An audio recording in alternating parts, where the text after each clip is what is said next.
Live. Okay, good evening, folks. This is the Central District Board of Health meeting. It is Tuesday, September 1st, 2020 at 5:16 p.m. Welcome, everybody. I will call the meeting to order. At this time, introduce myself. I am the presiding chair. I represent Elmore County, Betty Ann Nettleton, along with Representative Megan Blanksma. We will now take the roll call for our counties, and I will note that Boise County will not be on the call today. So, Elmore County. Megan Blanksma, present. Valley County. Mr. Hasbrook, I'm here. Thank you. Ada County.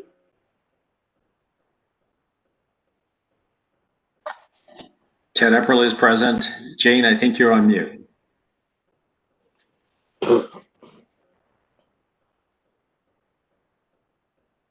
Jane, can you hear us?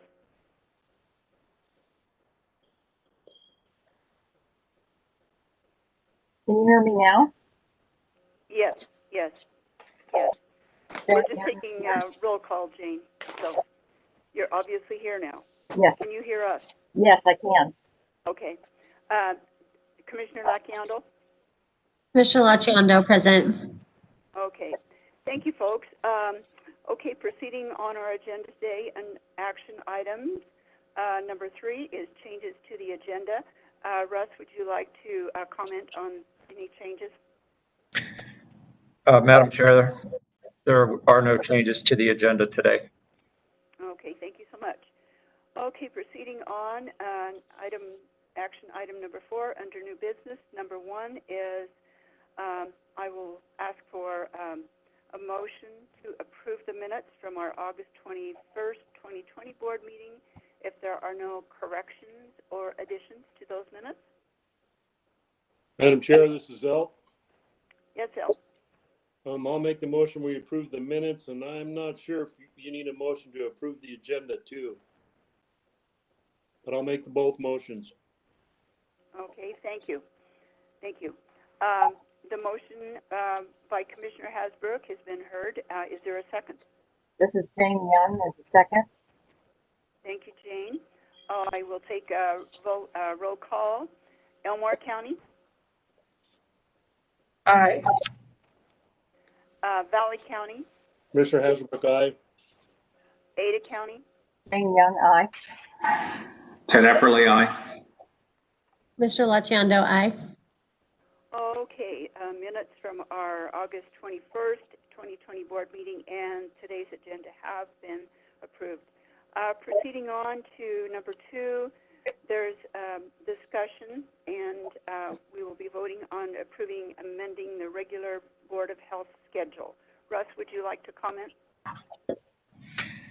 Sure. Thank you, Madam Chair. So the schedule that you have in front of you was a schedule that was adopted, I think, back in early July or late June. I can't remember the exact date, but we decided we would meet every Tuesday at 4 p.m. in addition to the 3 regularly scheduled meetings for August, October, and December at that time. And I am proposing that we change the time for the Tuesday meetings from 4 p.m. to 5:15 p.m.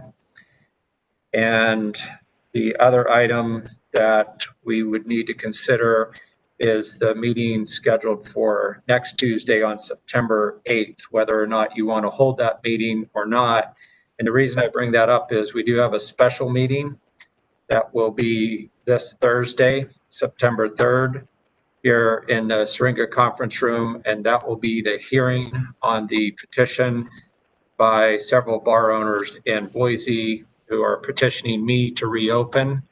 And that, like I said, will be a hearing, and we'll be publishing that agenda shortly. There'll be a couple of agenda items to include the hearing, and then questions and answers from the board members, and then a decision whether or not you want to adopt an agreement that I am working on between their legal representation and our legal counsel, Mike Kane. So that'll also be made available to you all tomorrow.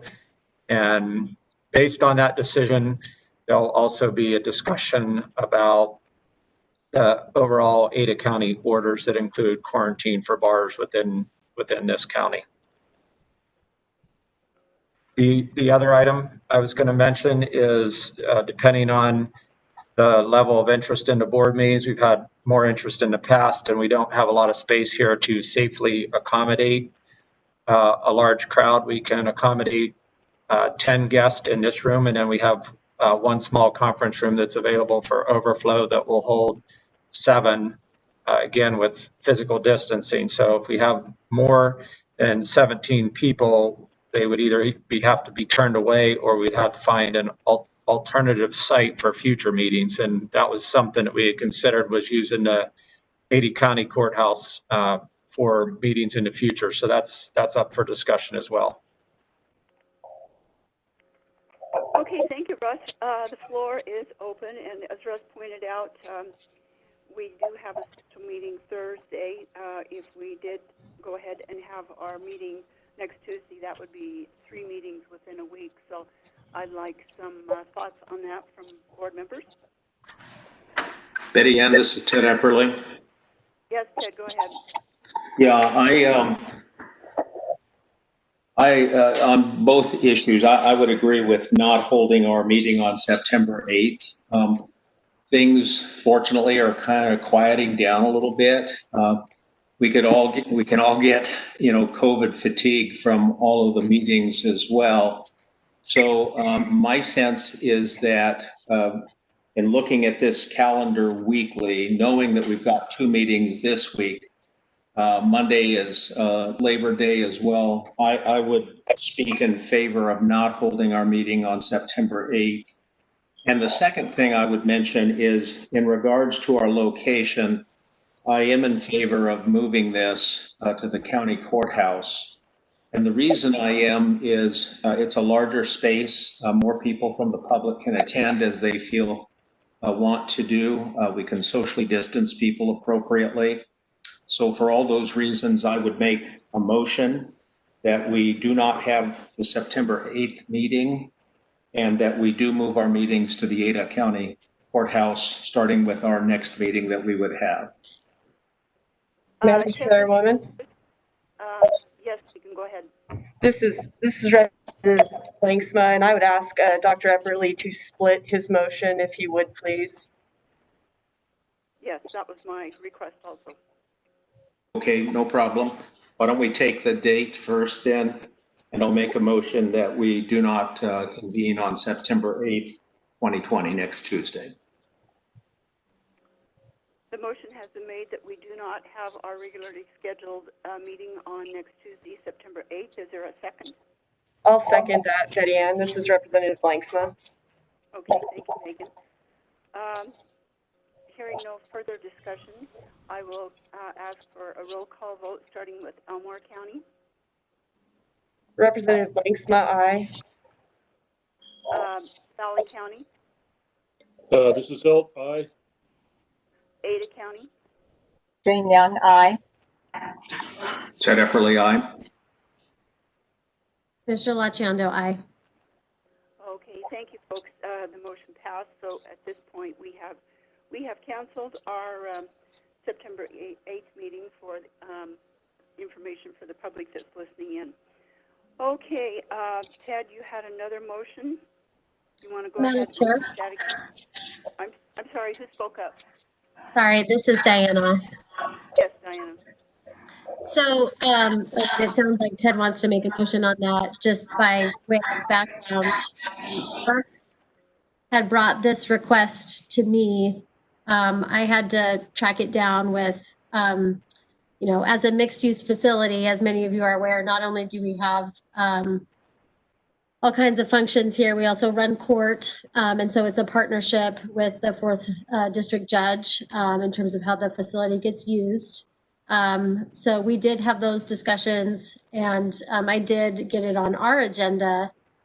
I believe it was last Thursday, and the commission voted to support having the Central District Health meetings here, if that's the desire of this board. need to have it at Ada County, but we're happy to be a good partner if that's what is being requested. Madam Chair. Yes, go ahead, Megan. Yeah, I would just argue against the motion in that right now we have three lovely ladies here and plenty of room for anyone else who needs to be here until we hit some sort of emergency where we don't have enough room for people to distance and we can't accommodate the crowd. I don't think it's necessary to move the meetings. I think it's important to make sure our meetings are consistent. They've been held here consistently for a long period of time. The only time we've moved the meetings in the past is for the budget hearings, and we changed the counties in which they're held. Part of that, I think, is an important precedent in that this is a multiple county organization. And I think that we need to make sure that when we're holding meetings that they need to be at the facility that's shared by all the counties.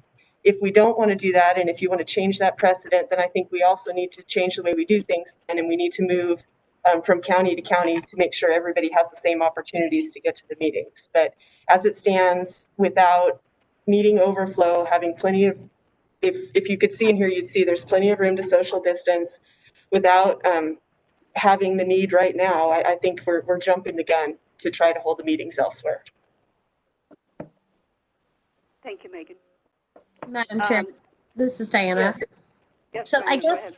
that's my question for Russ, is that what's your goal? I hear Representative Blanksma's wanting consistency. I guess that's my question, because we're going to have some weeks that maybe we have an item on the docket that is of very high interest, and some weeks, such as this week, we don't necessarily have a particular really high interest, or at least as high as it has been. So what's your goal in making the request? Yes, Russ, go ahead. Yeah, so my original goal was when we first started having these meetings back, like I said, the end of June, into July, we had a lot of people showing up. Certainly the intent didn't appear to be just to listen to the meeting, but rather protest the decisions. So we had folks with signs and carrying weapons. That certainly was concerning to our staff, which is understandable. The space that we had that was made available for public viewing was not adequate in size to hold the number of people. We didn't have it in the Stringer room because we have our operations center across the hallway as well as our call center, and did not want them to be disrupted because that's part of our mission in helping respond to the pandemic. So the last two meetings, the last one was our regularly scheduled meeting. We only had one person show up, and as Representative Blanksman pointed out, we had three people show up for this meeting. So I think if the interest remained low, as it is today and as it was for our last full regular meeting, it would not be of much concern. But if we were back to where we were a few weeks ago, I feel like it's been disruptive to the operation and certainly concern for staff safety. Madam Chair, this is Elk. Yes, El, go ahead. Russ, if we're going to end up moving these meetings till 5:15 instead of 4, I think the concern for your employees would be eliminated pretty quick. But you still have people still have the option to come in unless you're full. I mean, in some of our commissioner meetings, they have to come in like at a public hearing, and they get 3 minutes or 4 minutes to say something, then they got to leave and to let the next person in. But on the meeting on Thursday with all the bars and nightclubs, do you expect a big crowd? Madam Chair. Yes, Russ, go ahead. So to Elt's first point, we do have clinic operating till 8 o'clock at night, and we have our disease investigation team on site as well. It's usually extended hours. So it's not a typical 8 to 5 operation ever. And it's definitely not that way right now. So I would expect more interest on Thursday. We do have a number of bars that will be represented as well as their attorney. We're offering them the option to join via WebEx, but I'm not sure what the interest will be from the community. Usually you can kind of tell from the public comment that comes in, but because that's a special meeting in a short window of time, there won't be public comment. And when I say public comment, I'm talking about through the Board of Health website email that we offer that's published on the agenda. Okay, thank you, Russ. This is Betty Ann. If I may, as we're talking about accommodating people in the meeting as well as safety, does anybody know how many people are out front of our office at this time? Has anybody looked? I would like to Madam Chair, this is Russ. Yes, Russ. Yeah, I'm not aware. We're in the room, so I've been in here since about 5 or 10 after 5, so I'm not aware of what's going on outside. Okay. Madam Chair, Yes. this is Representative Blanksma. As far as I have seen, there are actually more in the way of security presence here in the building than there are people that are interested in the meeting, just for perspective. Okay, thank you. Any further discussion? And as chair, I would have to say that I think consistency is important in our, if we don't have the need for more space, it is important we utilize our facility that we've just spent a fortune remodeling and are still in that process. And we do have obviously good security there tonight. So, Betty Ann, this is Ted. I'd like to further add on to the discussion. yes, Ted, go ahead. Yeah, thank you. You know, these aren't normal times. These are unprecedented times. And we got a long way to go between now and when COVID-19 is over. We're going to have a lot of meetings. I think, you know, the principle I'm most interested in here is making sure that if the public wants to be present in person, that we have a space large enough to accommodate them. I have a feeling we're going to have more people in the future as things get more involved with COVID-19. We already know that it does impact Central District Health. It impacts their operations center. They have clinics that operate there in the evening. We're not trying to become a problem for the public. We want to make sure that they can attend if they feel that they want to physically and present. Most people, I think, will Zoom in. I know that that's how most of us are attending this meeting now and will continue to do so. So really the physical location is probably not a big deal other than if people want to attend. If we're going to invite the public, then we should have a space large enough for them to be seated. So I still speak in favor of moving the meetings to the Ada County Courthouse so that we can accommodate more people as they might attend. El, may I ask you a question? Representative Blanksma did allude to moving the hearing to our other counties in respect for the entire district. Would your county up there in Valley County have the ability to do a virtual meeting there? Yeah, we do lots of virtual meetings all the time. It would have to be in the commissioner's room, and I think the way we've got that marked, I think we can hold up to about 13 people. Not sure on the number, 13 or 14. Okay. We've had public hearings of 60, and we just bring them in and let them say their piece, and then they're escorted back out, and the next person's brought in. But that's a little different than this. I guess my feeling is I don't want to really do anything. I would rather keep it at the health and welfare or where we are now, because it sounds to me like some of it's kind of mellowing out. And then we're kind of seeing the same thing up here. But if you do get a big crowd, I don't know how you're going to handle it, because, you know, so you might run out of room at the courthouse too. I mean, we certainly could. We have the ability to accommodate up to, I think, 60 with socially distanced in our public hearing room. And then if it's after hours, we can overflow people into a courtroom. So we have a lot of space. I guess I just don't want this to come across as Ada County didn't request this. We're not trying to be Ada County centric. We're trying to be a good partner.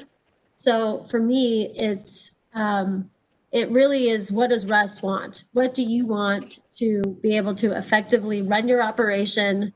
All the clinical services that you have to do day to day, set aside this board meeting. What is your preference and how can we support you?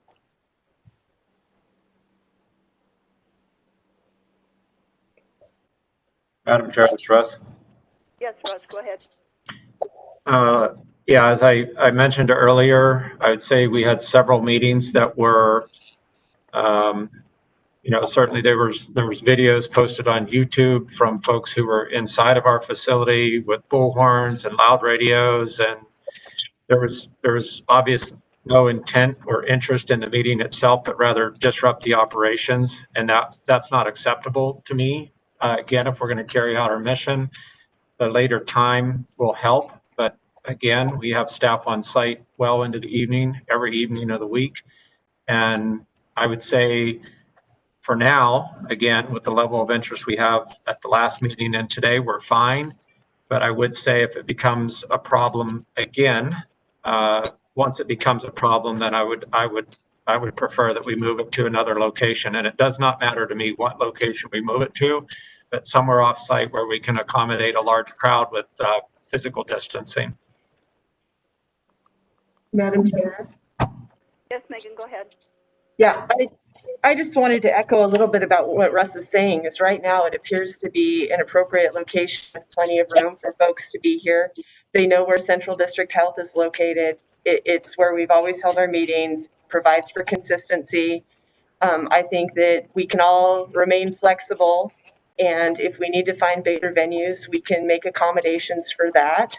I also think probably that's something that we need to look at a plan of how to accommodate larger crowds, and rather than just up and moving the meetings, because what we learned last week is that consistency matters when you're holding meetings for the public. And it was when meetings got moved or changed that people got really frustrated because they felt like they weren't allowed to be included. So I think that I would hate to underestimate the importance of consistency in these meetings.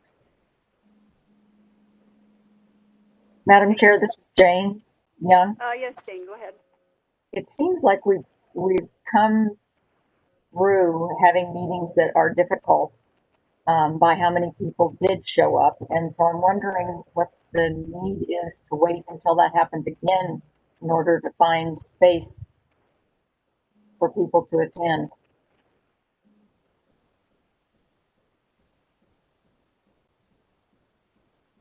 Madam Chair, Del, Yes, El, go ahead.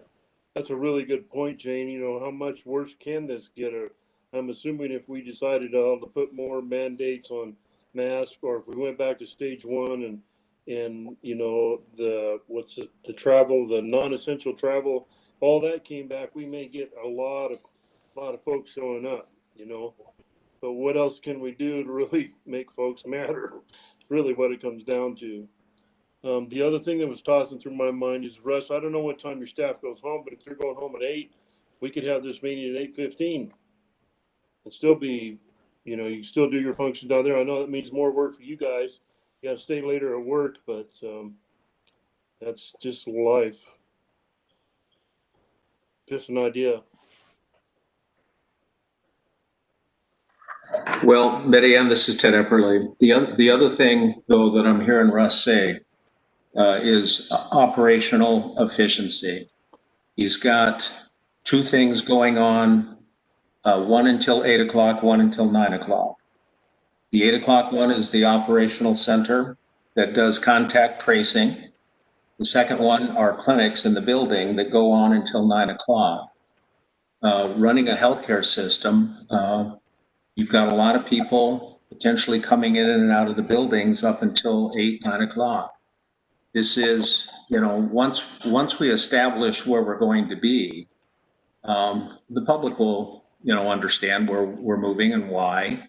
Why is because we've got more space so that they can socially distance. It'll accommodate more. Second, and importantly, is operational efficiency of the Central District Health continuing to do their business. I'm in favor of moving location for those two reasons. Madam Chair, this is El. Yes, El. So if people were to get upset and be mad, are they gonna come down to the courthouse and protest, or are they gonna come here and protest, no matter where the meeting is?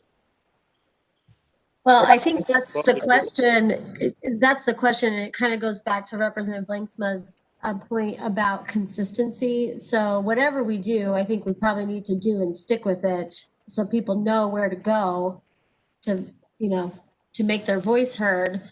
I think what I'm hearing from Russ is that he doesn't want to wait until we have another round and then we have to move a meeting last minute. I think, is that part of the concern? Or, I don't want to belabor this too much, but what's your thinking here? Well, this is Betty Ann, and I'd like to remind everybody that this is a 4-county organization. It's not an Ada County public health situation.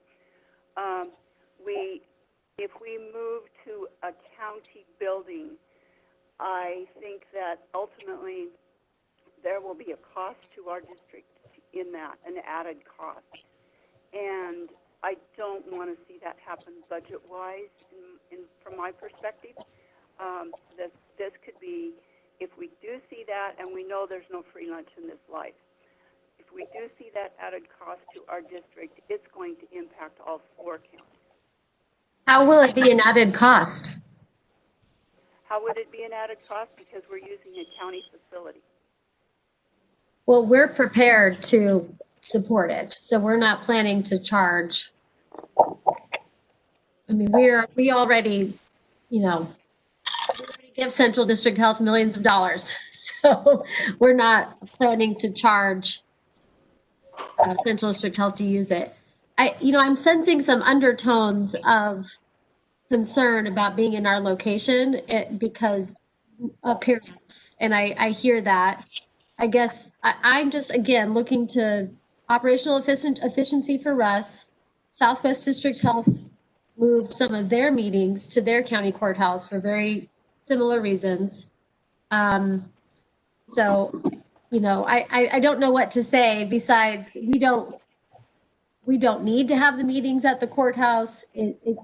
But I'm trying to help Russ out. Madam Chair, Yes. this is Representative Blanksma. Oh, go Yeah. ahead, Megan.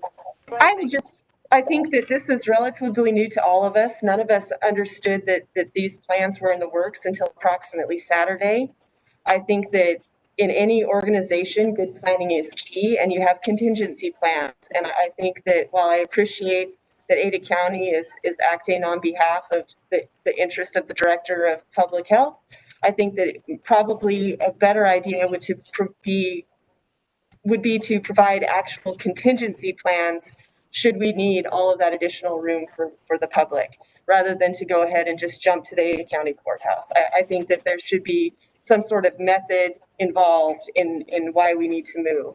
And because I think it shouldn't be underestimated how territorial we all get about our own counties and how protective we want to be about making sure that our counties get equal involvement. And I mean, I haven't had the opportunity to talk to my commissioners to see how they feel about moving meetings. I think that I would like to be able to do that. We don't have the Boise County Commissioner on the call right now.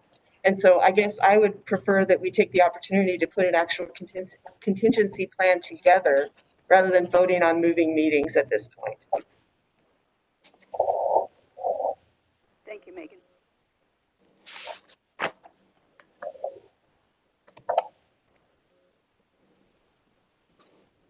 Any further discussion regarding this item? Well, hearing none, I will move forward under new business to number 3, which is a review of COVID-19 metrics for criteria for determining quarantine and restriction orders for Ada County by Kimberly Link, Communicable Disease Control Manager. And Kim, if I could kindly request for those of you us who are calling in and can't see, if you'd identify each slide by title, if you would. So the floor is yours, Kim. Madam Chair, it's Russ. Yes. I don't recall voting whether we voted on canceling Tuesday's meeting, but did we vote to move the meeting from 4 o'clock to 5:15? So that would mean the meetings would then be at 4 o'clock on subsequent Tuesdays? We did not vote on that time. Is there a motion on the floor to move that time from our original 4 o'clock meeting? Madam Chair, this is Al. I'll make the motion that we do move it to 5:15. It works a lot better for me. I'll second it, Betty Ann.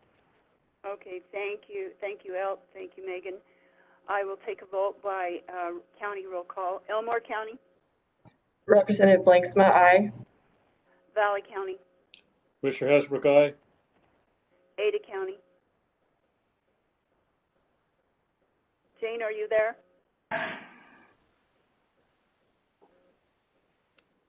Let's move on to. Ted Epperling, aye. Oh, Jane, did you Commissioner vote aye? Lachio, aye. Okay. Okay, thank you, folks. Our meetings that motion passes, and our future meetings will be at 5:15. So, Kim, once again, the floor is yours. All right, thank you, and good afternoon, everyone. Thank you for having me. Justin, can you please pull up my slide deck with the first one being the ADA? Yes, exactly. So as we're looking, the first slide that I am speaking to is titled Ada County Confirmed and Probable Cases by Week of Report, excluding IDOC inmates with county level orders annotated. And this is an additional slide that was added in addition to the gating criteria. Russ had asked me to pull together a slide that looked at our Ada County numbers from the middle of June or beginning of June, essentially, and how those aligned with when the decisions were made to do different community mitigation orders. So what you'll see in this graph here is that the first order was put into place on June 24th. That was the modified stage 3 order.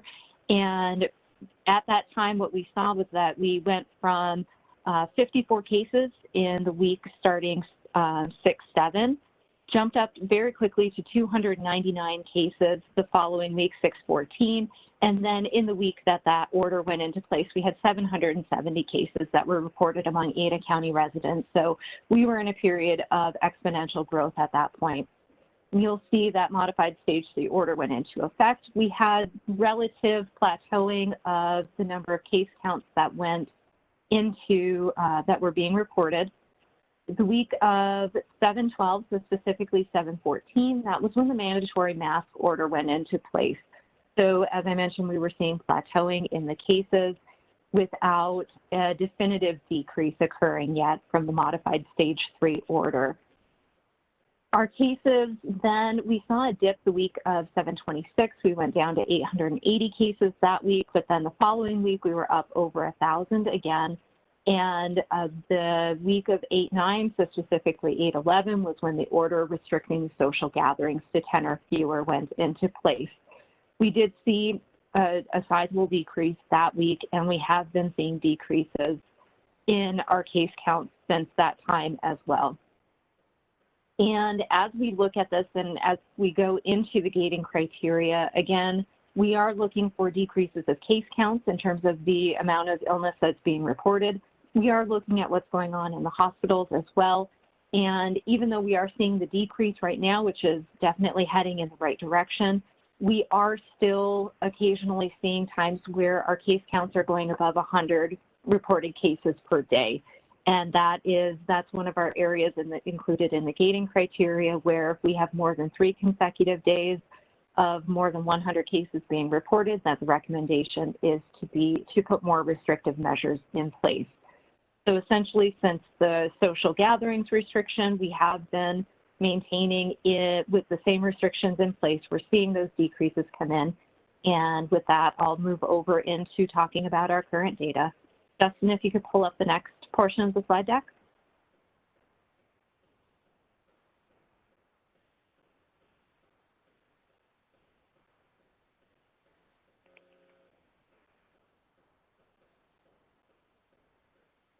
And Dustin, this is yes, okay, so you're starting to get it up, perfect. So for those who may not be able to view on WebEx, this is the packet that's entitled Ada County COVID Information for Central District Health Board of Health. And the first slide is Central District Health Ada County Criteria Summary.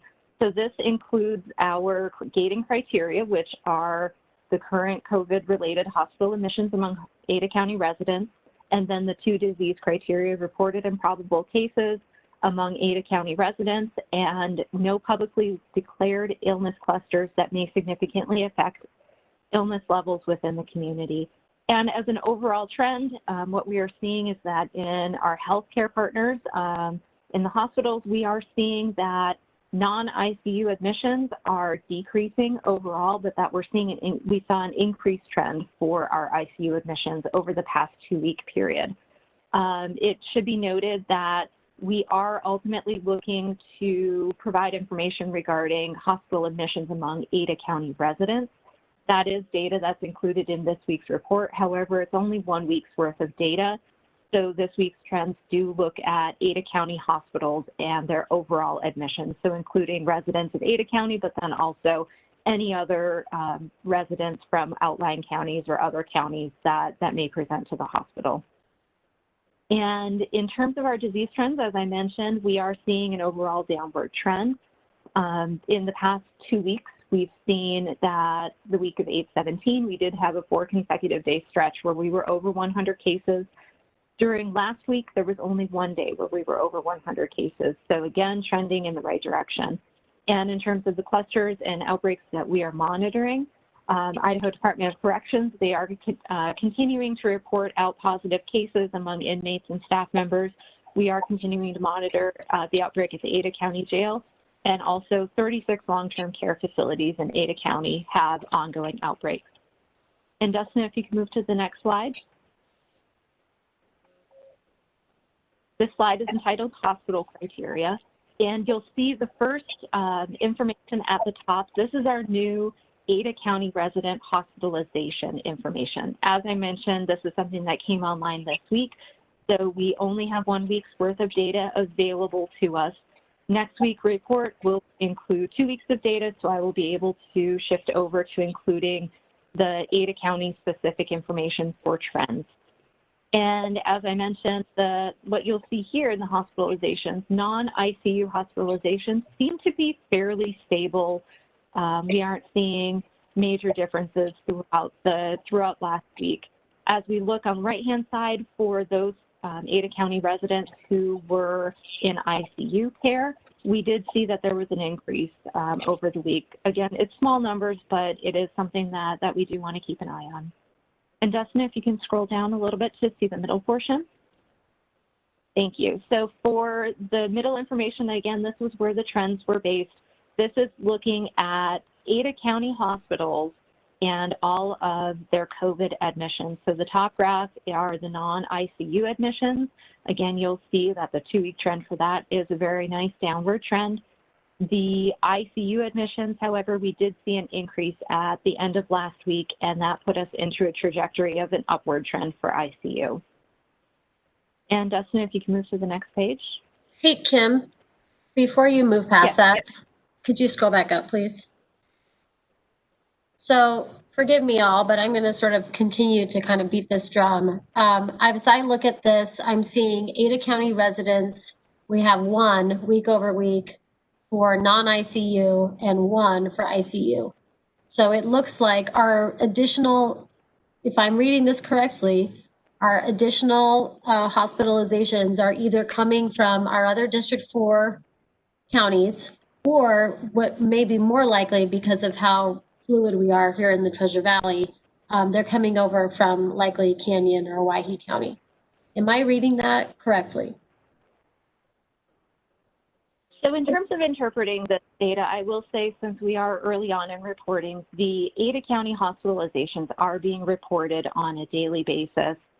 The overall hospitalizations are being pulled on Mondays and Thursdays. It's just a matter of how I'm able to get the data. So you're going to see that those numbers don't align perfectly necessarily between the graphs. So take 8/27, for example. There were 25 hospitalizations. that were non-ICU, and of those, we had 21 were Ada County residents. And that's unfortunately just with having low numbers in the first week of Ada County, that's the only number that we can align. As we look at, and I'm going to scroll down to make sure I'm looking at my data correctly here, ICU, that is definitely much different. So for 8/27, we had 5 Ada County residents who were in the ICU and 21 overall. So those are, that ICU care was for individuals who were not Ada County residents, whether they were Canyon County or other areas of our health district or the state. Okay. So I just want to make sure we're putting our eyes on this, because so far the majority of the restrictions are here in Ada County. We are the healthcare epicenter for the state and certainly Southern Idaho. But we, we can't affect what's happening outside of our district, certainly. And so I want to make sure that Ada County residents, and especially our schools, which is discussion I'd like to make sure we're having about where we are at in those red, yellow, green categories, that our schools are not unfairly penalized by what may or may not be going on in other counties.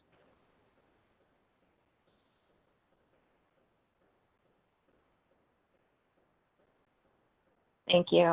Madam Chair, do you mind if I continue? Please go ahead, Kim. Thank you. Madam, Okay, thank you. could I just ask a quick clarification question? So, Yes, Megan, go ahead. yeah, it was just for Commissioner Laciando. I was just curious. So, if you're concerned about Ada County being accurately represented when it comes to the schools, so do you feel that way about talking about when we lift orders to make sure that Ada County residents aren't unduly punished because of other county residents that might be in the hospital system? I guess, is that one of your concerns? Yes. So, we have 2 goals overall, right? And it's to protect the vulnerable, not overwhelm the healthcare system. And, the vast majority of our orders that have gone into place have rightly been here in Ada County because of the uptick we saw. We have the, highest density population. Everything has gone exponentially. That being said, if our numbers are trending down, because of those orders, but we're still seeing hospitalizations that are in Ada County. We just need to understand what that is. And I would hate for our small businesses and certainly our schools, for example, to continue to sort of bear the brunt of that for hospitalizations that we really don't have an impact on.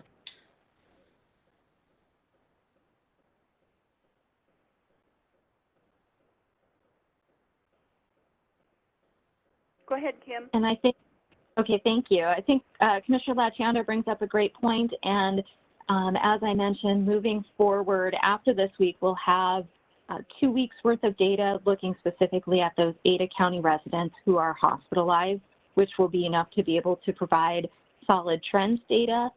So what we will look at moving forward, I do intend to include the overall hospitalizations so that we have that awareness of level of hospital capacity, but the specific Ada County resident hospitalizations will be included and trend information will be based on that. Ultimately, that is the indicator that's part of our gating criteria, and it is something that we do want to look at, and it does show the greatest impact of what our orders are providing for our community in terms of looking at decreasing those most severe cases of COVID. And Dustin, can you move to the next page? So this next page is titled Disease Criteria, and the top graph shows total number of Ada County confirmed and probable cases over the past 4 weeks on the left-hand side is the bar graph. On the right-hand side is our 2-week trend. You'll see that our cases are definitely decreasing. We have a nice trend going down. As we look at this, though, and as I mentioned, as we take our county data as a whole, in the first week of the 2-week period, we did have 4 days in a row that were over 100. So that's definitely concerning as we're looking at applying gating criteria. In the second week, so looking at last week, we had one day that was over 100, and I'm hopeful that we'll see that trend continue. And Dustin, if you could scroll down. The second set of graphs is looking at the same countywide data, however, it is excluding the Idaho Department of Correction inmates to give a more clear idea of what's going on in the community as a whole. Again, you'll see we did have in the first week of the 2-week period, we had days that were over 100 cases. We did not have a 3 consecutive day stretch. And in the second week of the period, we came very close to 100, but did not go over 100 for our community cases. I think one thing to look at here is the trajectory of that trend line. So we see when we look at the county as a whole that it's heading pretty steeply downward, but if we're just looking at the cases in the community, we are heading downward, but it's much more flat. So indicating that we are still seeing similar levels or more similar levels of transmission within the community as a whole. And then the bottom portion of this page, again, this is a copy of what was shown in the first portion of cases by week of report. It goes back to the beginning of the outbreak. And if you could go to the next page, please. And this last page is emergency department syndromic surveillance information. This is not part of our current gating criteria. It was used previously. This is looking at people who are presenting to our hospitals with the symptoms of fever, cough, and shortness of breath. And the graph on the left-hand side includes that information going back to the beginning of July. The right-hand side shows just a trend line to give an idea of what the ED utilization is looking like for people with this symptom set. And you'll see that over the past 2 weeks, this has been relatively flat. So we're seeing a couple of sporadic days where 10 or more patients are showing up to the EDs with these symptoms, but overall they're in single digits. So I would say this indicator is looking to be in good shape. And then the bottom portion of this graph just shows that same information, but it's weekly, going all the way back to the beginning of the pandemic. And you'll see if you look on the right-hand side through August, we've seen a slow and steady decline in the number of ED visits for the fever, cough, and shortness of breath. And that's the end of my data report. I'm happy to take questions. Thank you, Kim. Madam Chair, Yes. this is Diana. So, Kim, as it relates to where we're trending, I'm getting tons of questions about the red, yellow, green in the back to school framework. And just for the public who may be watching, the back to school framework was the State Board of Ed created. We had Debbie Critchfield come and present. That was with feedback from Idaho Department of Health and Welfare. This is not a board level decision for us to determine whether it's red, yellow, green. Every week, your staff, I hope I'm saying this correctly, reviews the data from our community and determines which are we in red, yellow, or green. And then the school districts are making their decisions in part based on that. One of the things that I think people are struggling with, I think for those of us who are in this day in and day out and reading, reading all these factors within, what is substantial community transmission versus what is minimal to moderate community spread. One of the questions I keep getting is, what are we failing on, right? We're still in red here in Ada County, and people are wondering, what's it going to take? What is going to get us into yellow? And again, I appreciate what they did to put these together, but it's not as concrete as I think a lot of parents would like to have a goal to shoot for, right? Is it 70 cases a day over 14 days? Is it, what is it? And I don't know if you have that homed in or you're starting to get that more homed in. But maybe if we just look at the current definitions under substantial community transmission, would you be able to explain where have we failed in this last week? What's keeping us in red? Sure, Madam Chair. Yes, go ahead. So as we look at the school criteria. And I will say, being one of the people who was part of the initial feedback group to determine the public health guidelines for the red, yellow, green, but also being on the other side of it of implementing these guidelines and making decisions based on them.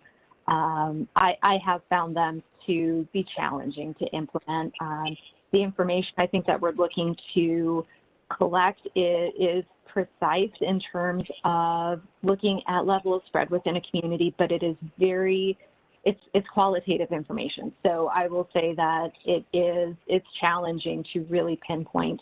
When we met this past week to look at where Ada County was sitting, we felt very firmly that when we looked at the healthcare measures, that we were no longer in a position of healthcare being significantly impacted. However, when we looked at the two disease trend indicators, so looking at the number of cases that were occurring in communal settings, plus also just looking at the level of spread within the community itself, that those were still in that significant level, that we hadn't dropped back to the indicators that are part of the yellow group. I think that as we look at it, we're getting very close, but we aren't there yet. I think the thing that has been maybe the hardest to wrap our minds around is understanding that where we were back in June and July really was a severe level of community spread. And so we saw a very quick increase to having 1,000 cases reported each week, but being able to come back down to that, to a safer level, a level where we can sustain having kids in schools and know that that's not going to be the tipping point of overwhelming hospitals or having large-scale outbreaks again. We're getting much closer, but we're not there yet. And, to your point of having concrete measures, again, being part of the group who has been working through making these decisions week in and week out, I completely agree, and we are working toward having a much more simple way to look at the criteria for red, yellow, and green for schools. And I'd be happy to defer to Russ as far as what that's looking like for timelines and some of the policy implications of that. But I will say that we're hearing loud and clear that simplicity and transparency are necessary components when it comes to school reopening.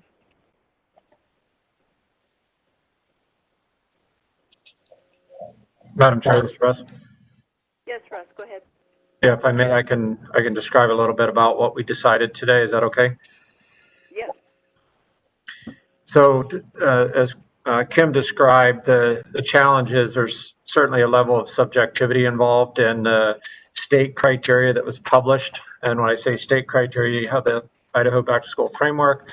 Then you also have the guidelines that was put out by the Department of Health and Welfare, State Division of Public Health, with the factors that Kim just described. But what we've been doing is looking at what's happening in other states. There was some information shared from Dr. Birx at the federal level about West Virginia, Minnesota, Oregon. Harvard has their own criteria. Some of them have up to 4 or more colors or 4 or more categories, but our back to school framework is based on 3, category 1, 2, and 3, green, yellow, red. And our decision today, we basically studied all of those different options, and to Commissioner Lasciando's point, it's got to be simple. Now, is this perfect? Probably not. We're going to have to maybe modify it down the road, and really the things that we'll be looking at is this working? And are we seeing the vulnerable population being protected in the hospitals to all their patients, not just the COVID patients? So we have a plan that's based on specific numbers. So it'll be cases per 100,000 per day. And we're going to look at that over a 2-week period of time. This information will be published on our website. We're going to do a press release. The plan is to do that on Friday to explain it. And that way, the numbers will be more transparent in what we've been able to provide up to this point for the various category designations. So we'll have that set up for all 4 of our counties.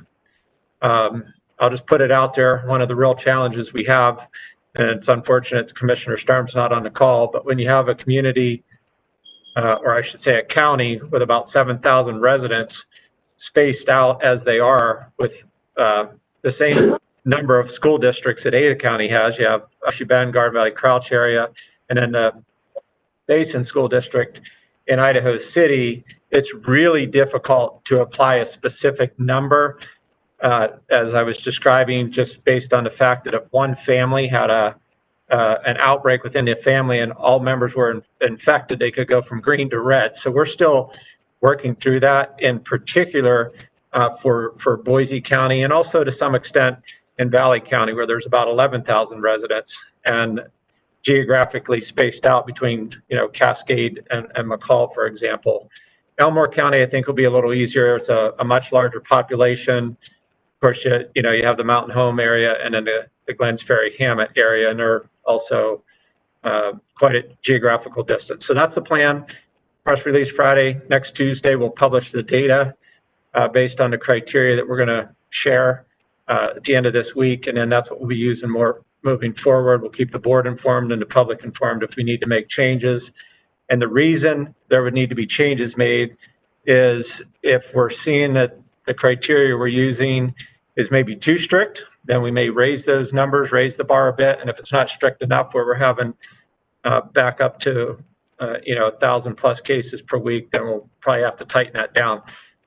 Last point I want to make, it's not exclusive of the other restrictions as well. That's something that we have to keep in mind. And this is kind of that balancing act where we're trying to manage the disease in our communities, but it's not the burden to bear just by our schools, but also the broader community with, like we said, the orders we have in place for Ada and Valley County, for example.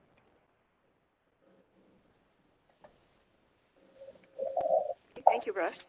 Madam Chair, this is Ted Epperly. Can I just clarify something with Russ? Yes, Russ, let me just make sure, Russ, I understood the data points on the schools, and we don't need to belabor it too much. I know that our major thrust tonight is not the schools, but just want to be clear as a board on the data points and for the public. I heard you say number of cases per 100,000 over a 2-week period, Russ. I missed other data points. Were there other data points too that you'd mentioned? Maybe I just didn't hear them. Madam Chair, this is Russ. Yes, Russ, go ahead. Yeah, Dr. Epperly, so it'll be cases per 100,000 per day, tracking that over two week periods of time. So each week we're going to publish it, but it'll just keep moving forward in 2-week increments. And that's it. That's the data we're planning to use at this point in time. I know there's a lot of other ideas out there, positivity rates, et cetera. But again, just for the sake of simplicity, and we did look at several other states and including the information published by Harvard School of Public Health, and we feel comfortable enough with this as a good starting point. Okay, Russ, just as Betty Ann, if I can, just as a follow-up then. Yes, go ahead. Yeah, so good. I totally agree with, let's keep it as simple as possible. That way everybody's pretty much on the same wavelength, Russ. Knowing that there can be a bit of a lag point between when testing happens and when disease is present, roughly 2 weeks or so. Are we worried if we only use that versus test positivity, that we may be 2 weeks behind the 8 ball when we see the data?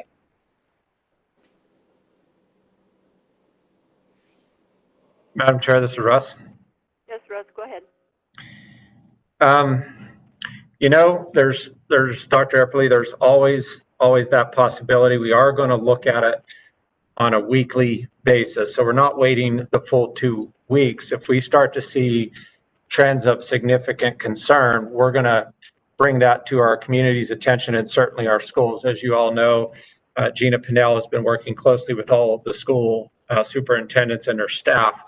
And that's the other point of caution that we're going to offer is, let's say Ada County were to be moved to yellow and our threshold is 19 cases per 100,000 per day over that week window is, from a practical matter, if they're right on the threshold, our job, as has been noted, is to designate the category or the color. Is it would be wise and prudent for them not to switch over and maybe go back full on in class setting when another week might reverse that trend. So just from an operational perspective, it's not without those conversations. That's I guess my point. So there is a potential for a little bit of a delay. As you know, as a healthcare provider and a testing site, it seems to vary pretty much by provider and even by the week as far as testing capacity, turnaround times. Generally, it's better, but that can change on a dime. Thank you, Russ. Madam Chair. Yes, This is Diana.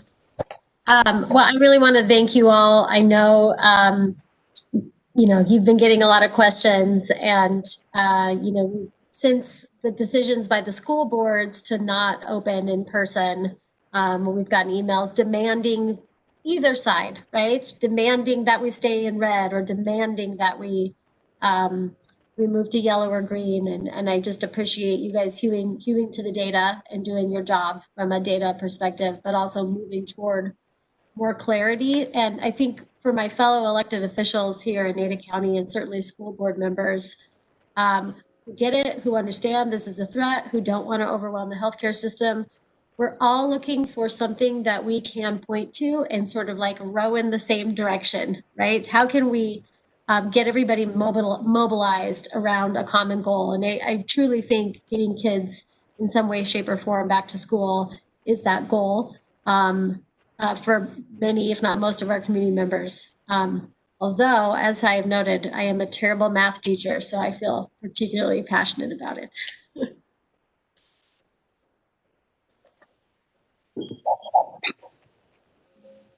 Kim, did you have anything else to add? I do not. Thank you. Madam Chair, Madam Chair, Ted Epperly again. Just one other follow-up for Kim. Yes, Ted, go ahead. Kim, last week we talked about maybe trying to correlate, not necessarily as a data point, but just the correlation with the number of cases per day in the community with wastewater treatment.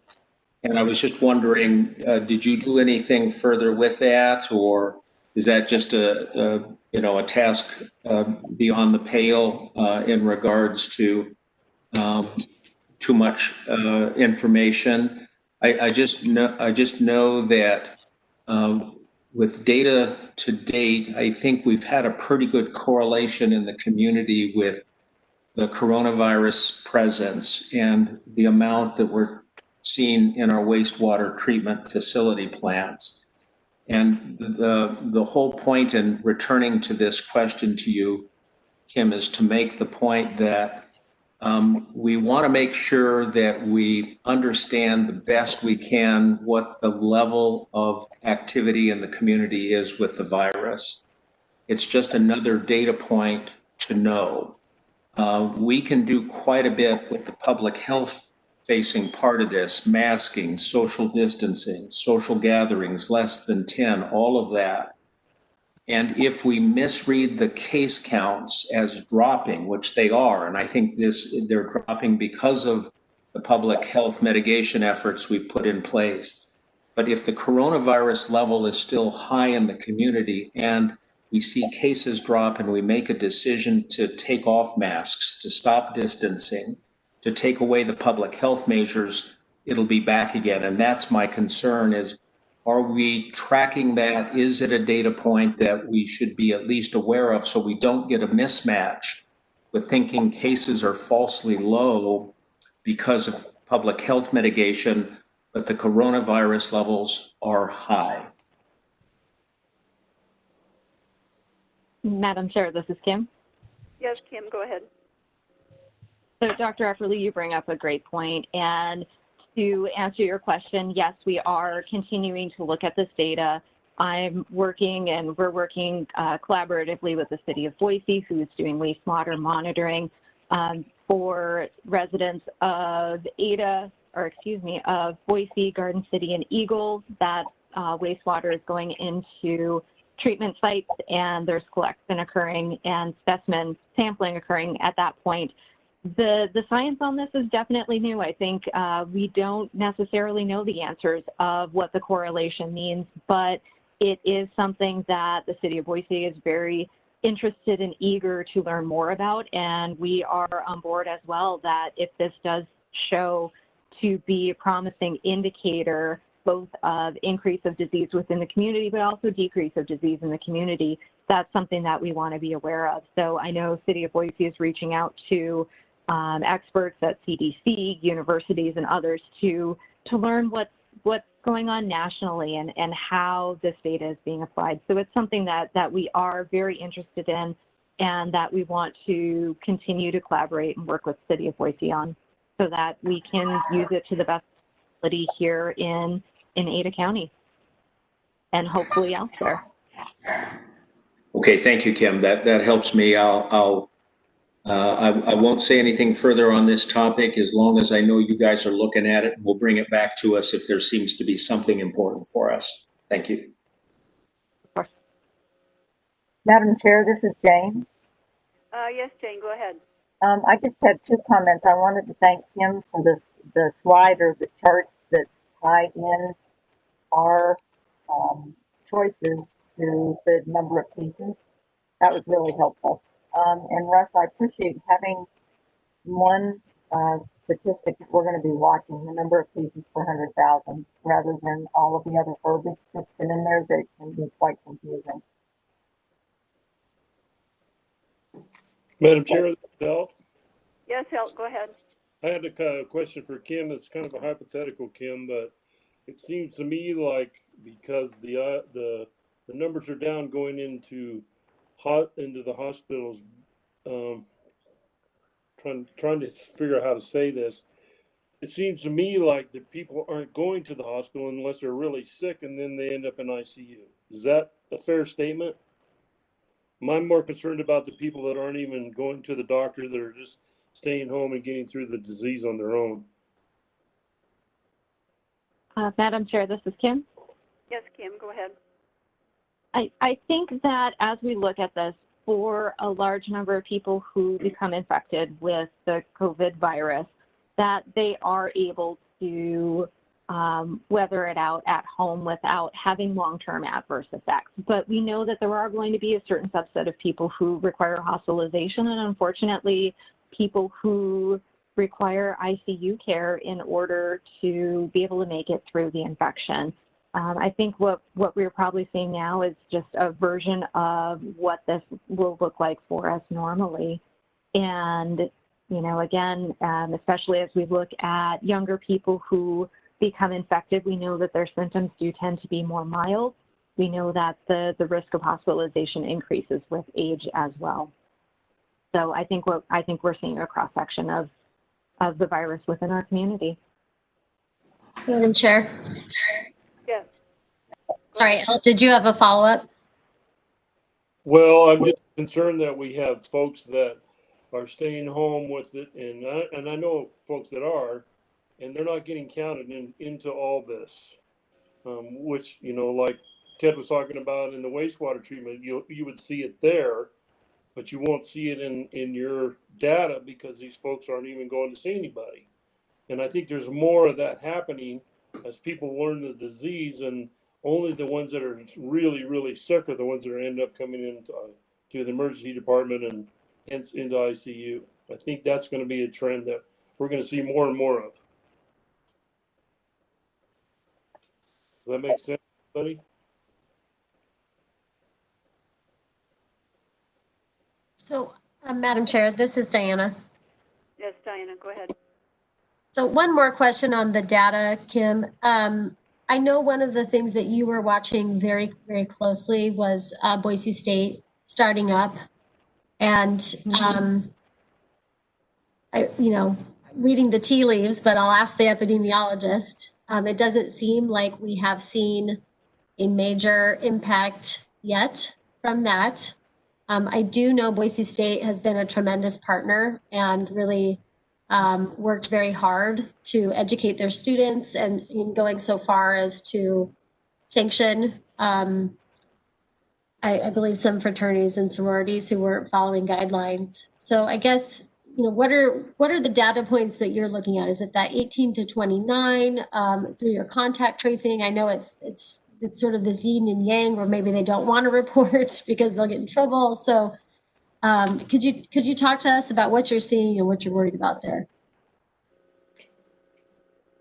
Sure. As we look at that, as far as Boise State students go, we are working collaboratively with Boise State, and they are sharing information as they become aware of faculty and staff and students who are testing positive for COVID.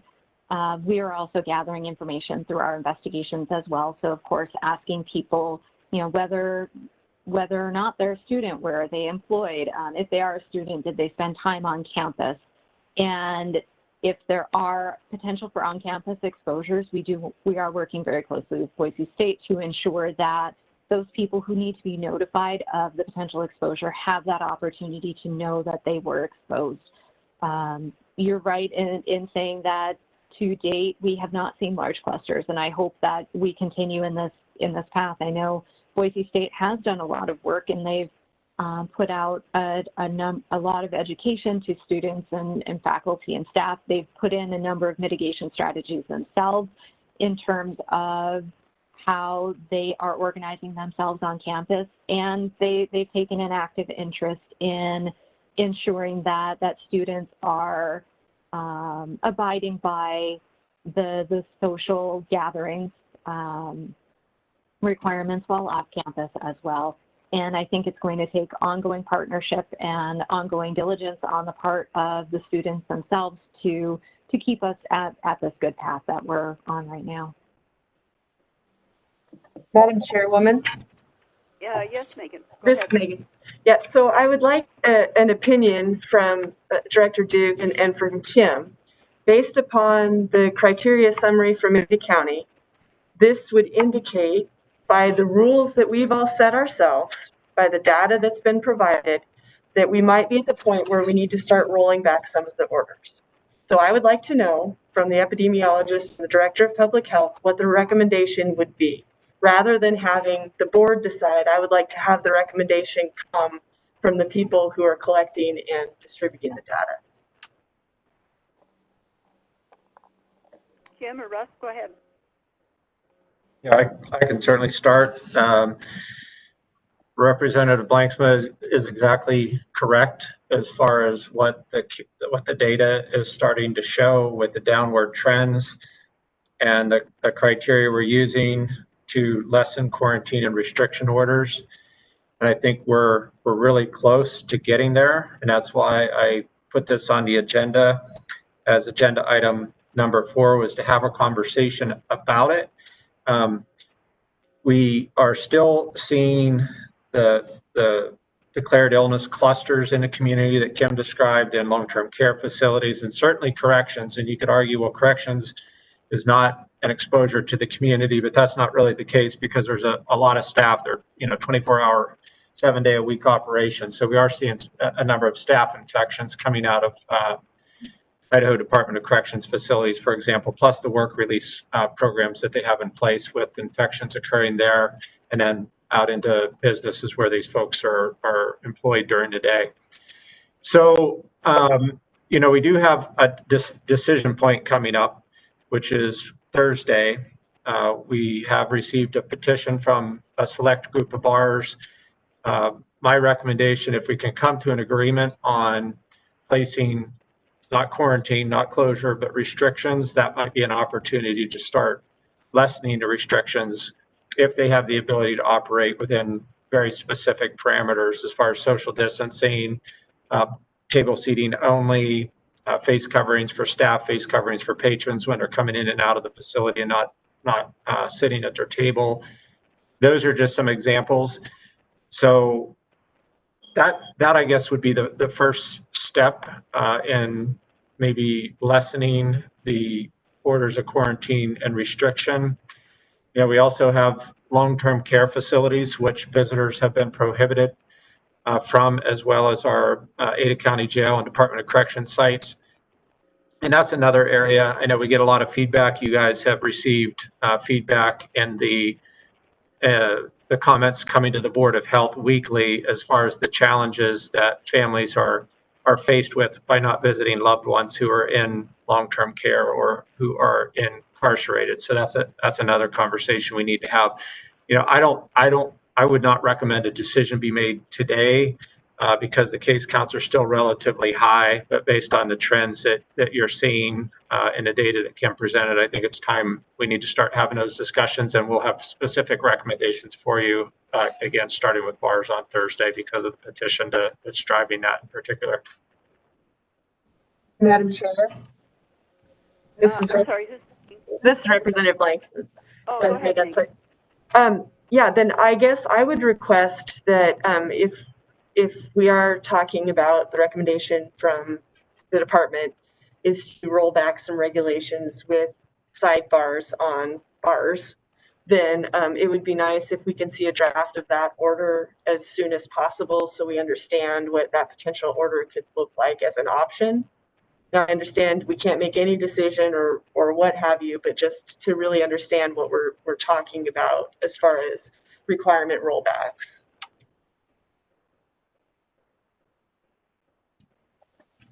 Madam Chair, yes, for us. go ahead. Yeah, so to Representative Blanksman's point, that's something that we're working on. Essentially what it'll look like is there's an agreement that will be between myself and the legal counsel representing the bars. And that agreement will have all of that defined. That will be for Thursday's meeting. It's not finalized yet, but I'll get it out to the board for sure. Well ahead of that meeting. Hopefully I can get it done tomorrow, so you'll have at least a day to review that. And again, that's specific to those bars, but then my recommendation will be if those restrictions or a modified version of those restrictions is agreeable for those select bars, then I think we should modify the Ada County orders that would mirror that agreement. Madam Chair. Kim, did you have anything to add to that? Representative Blanksman was asking for epidemiology input.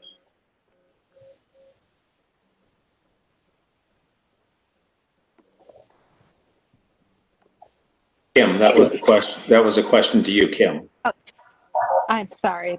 I was plugging in my phone. I echo what Russ says, that we're really looking at being on the cusp of being able to make decisions as far as loosening orders. I think the one thing that does need to be put into consideration, just knowing that there's the potential of seeing changes in case rates going on, is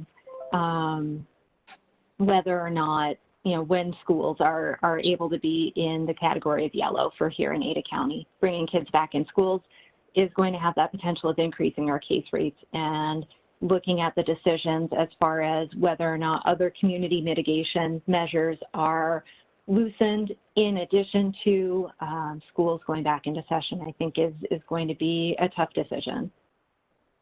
So, Kim, that's my question, and I'm probably not going to articulate this well. I recognize we have a group of bar owners who want to petition us, and we're going to walk through that process. But I'm kind of thinking about this like we're choosing which pieces of kindling to put back on the fire, right? And we have to make those choices very thoughtfully, deliberately, and it's not an all or nothing. If we put all the kindling back on the fire, we're potentially going to be right back where we were in mid-July and have to roll back again. So, I hate to pit different sectors against each other, but in some ways, that's where we're at. We are in a stage right now with COVID where we get to have all the things that we want to have.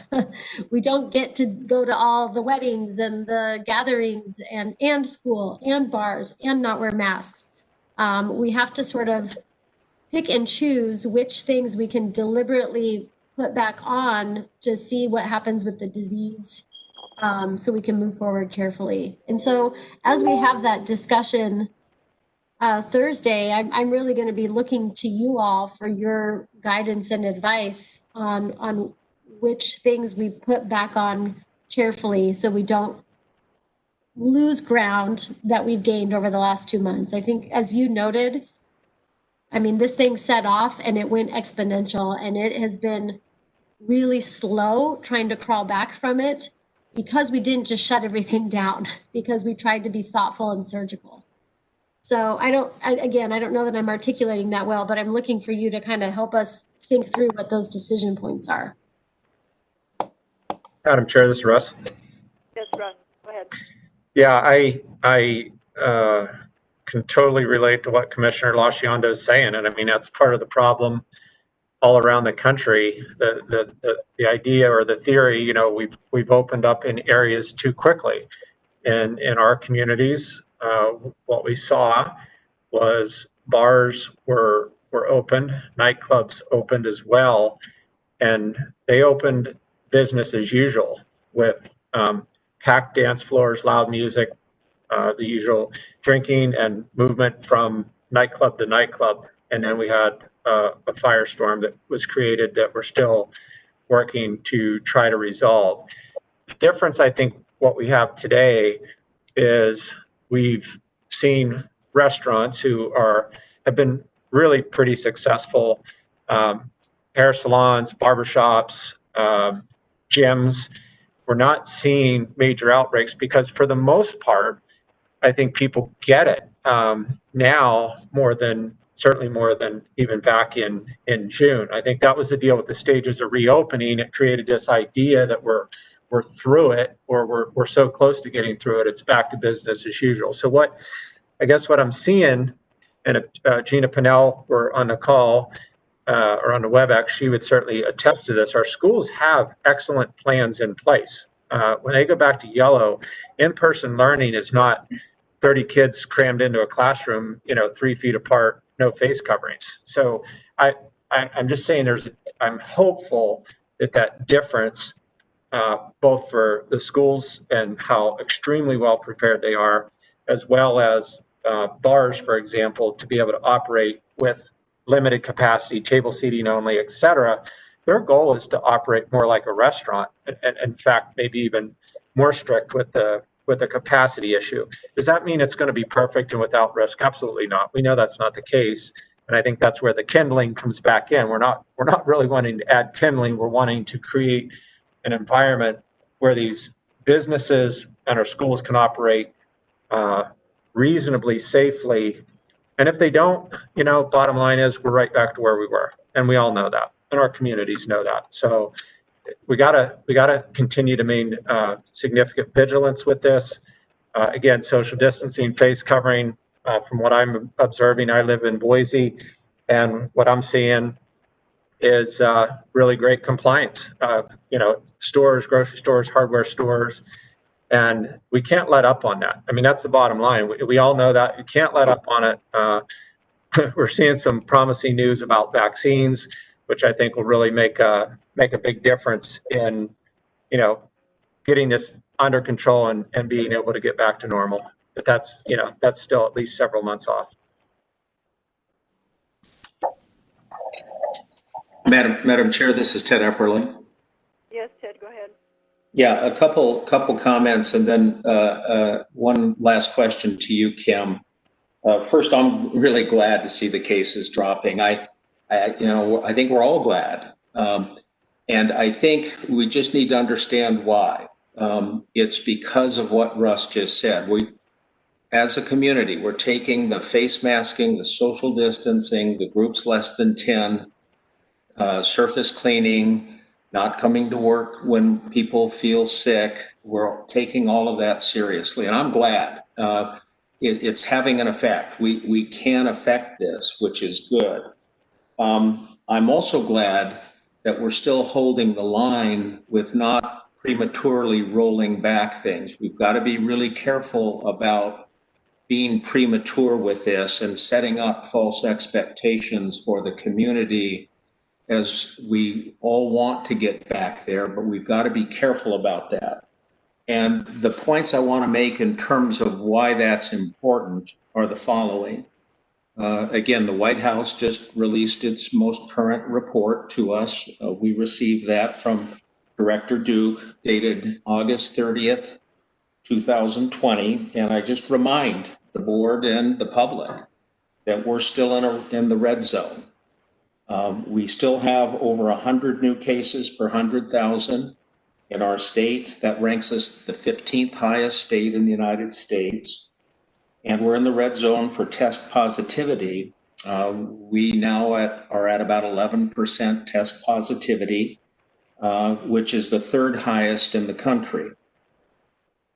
Part of what we're seeing right now is that our cases went so high, and they are coming down, but they're still inordinately high. That we've got to keep this in perspective. I just want to share Kim's data points that she's made in terms of the cases by week of report. This last week, we were at 445 cases. And remember that when we get to less than 25 cases a week is when we really feel like we're kind of out of the woods. Less than 25 cases a week. We've not been at less than 25 cases a week in Ada County since May 31st. We've been inordinately higher than that, up to 1,100 cases per week through that period. So we're at 445 in terms of the last data point. We're looking at 25 cases a week. So I just want us to be careful about this so that we don't end up, if you will, returning too quick to this. Yes, I want balance here. I want us to get back. I want social life to begin. I want economy to continue. But again, we've got to learn to live with this too. And we've got to learn to use these public health measures. So Kim, with that said, Kim, I just want to double check with you and make sure that I'm right about that. If I remember right from one of our important data points, it was at a level of less than 25 cases per week. And that's my question to you. Madam Chair, this is Kim. Yes, Kim, go ahead. So as we look at the data points, and again, it's as we line them up against certain measures, there are a number of different criteria. So, Dr. Epperly had mentioned the White House criteria, and that looks at, number of cases per 100,000 per week. And the red zone is above 100 per 100,000 per week. For them, the green zone would be fewer than 10 cases per 100,000 per week, which would be about 50 cases per week for us. As we look at, I believe, Harvard criteria does look at, I believe they put green as 3 cases per 100,000 per week. So that would be putting us at closer to 25 cases per week. So I think it depends on which criteria we're looking at. However, I think the main thing to understand is that where we're sitting right now, we are a long way away from any criteria of being green. And as we think about the time back in May, when we did have those case numbers, we were under significant community mitigation strategies. So that was coming out of stay-at-home orders. So in order for us to work toward those numbers, it is going to take continued vigilance and continued understanding of how we as a community navigate through all of this to bring those cases down without having the public health orders in effect that make that happen.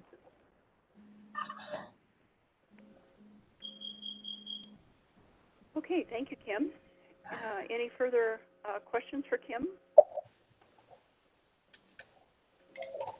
Okay, hearing none, we will move on to agenda item number 4 under number 4, action item, and it is discussion regarding action on current Ada County orders based on the criteria for determining quarantine and restriction orders metrics report.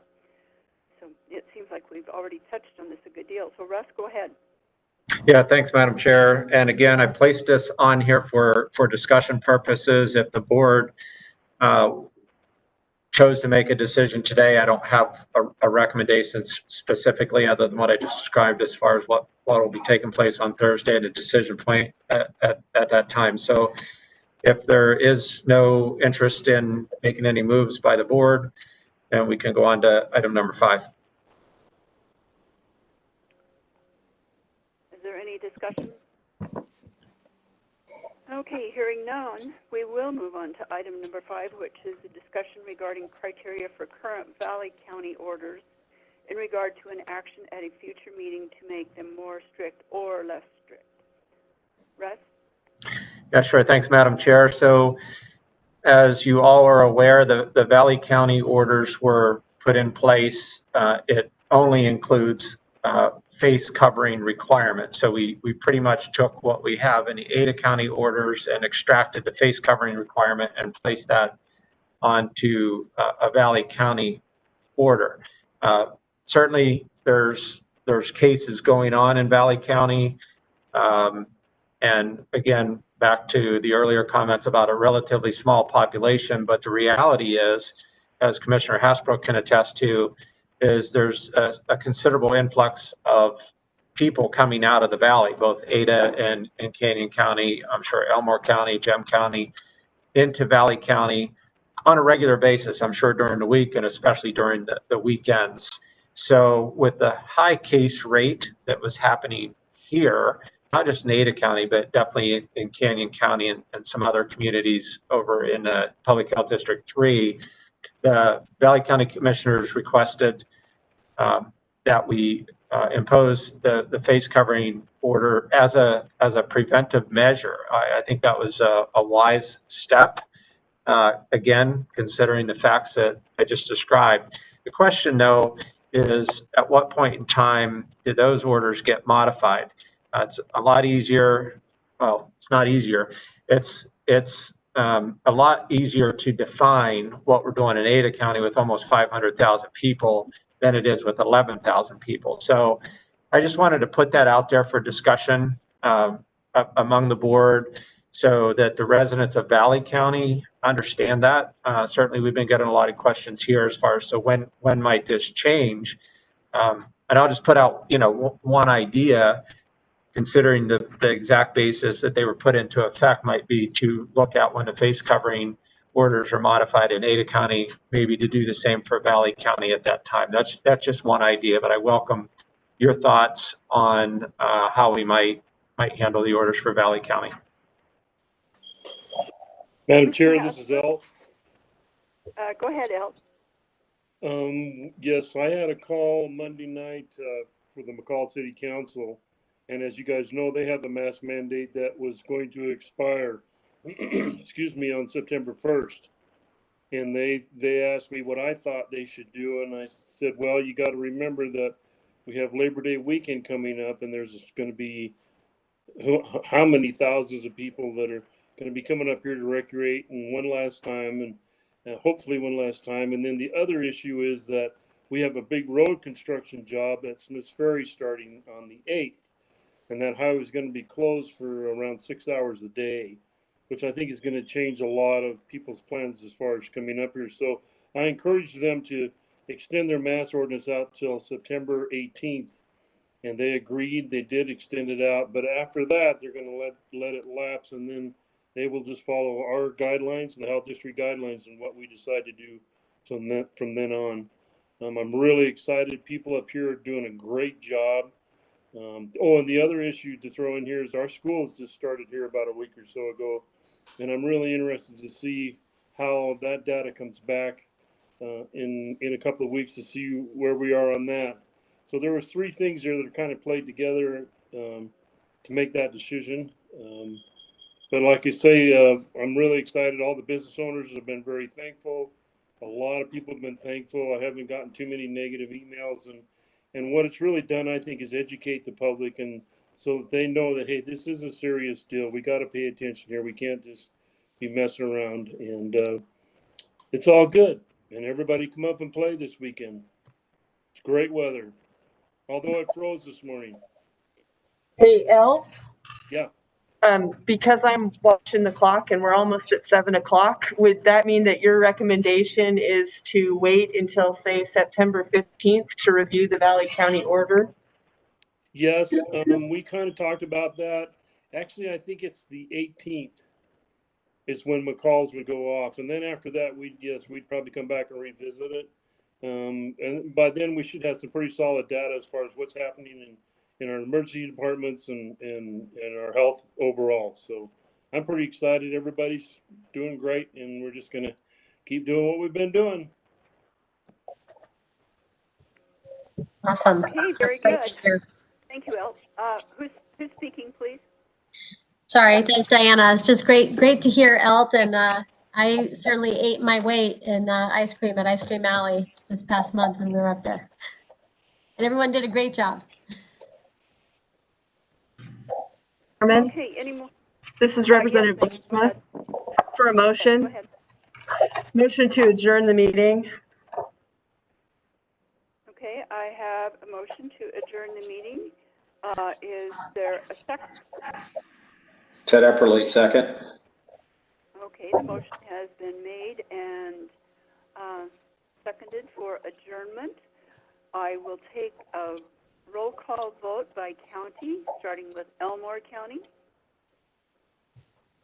Representative Blanksma, aye. Valley County, Commissioner Hasbrook, aye. Ada County, Jane Young, aye. Ted Epperly, aye. Commissioner Laciando, aye. Okay, thank you so much. Motion passes.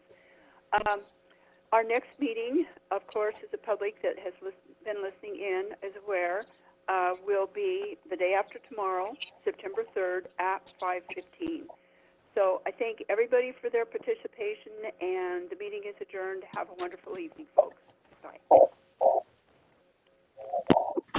Stay well, everyone.